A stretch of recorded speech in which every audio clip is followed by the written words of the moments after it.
बोलिया सुनाई के चली जाबे राजा बीरनवा बुलाई के चली जाबे नैहर बीरनवा बुलाई के।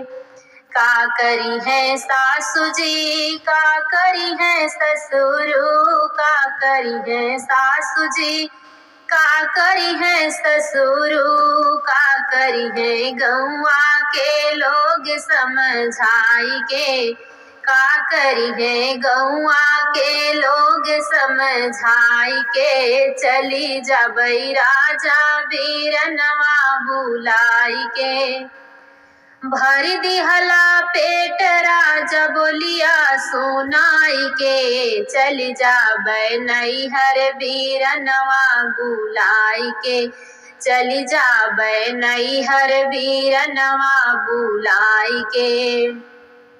का करी है जेठ जी का करी है जेठनी का करी है जेठ जी का करी है जेठनी का करी है टोला पड़ोसी समझाई के का करी है टोला पड़ोसी समझाई के चली जाबे नैहर बीरनवा बुलाई के चली जाबे नैहर बीरनवा बुलाई के।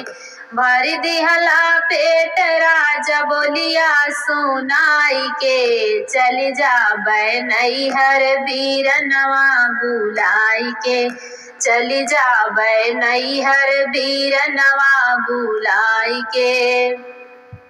का करी है ननद जी का करी है ननदोई का करी है ननदी का करी है ननदोई का करी है लहुरा देवर समझाई के का करी है लहुरा देवर समझाई के चली जाबे नैहर बीरनवा बुलाई के।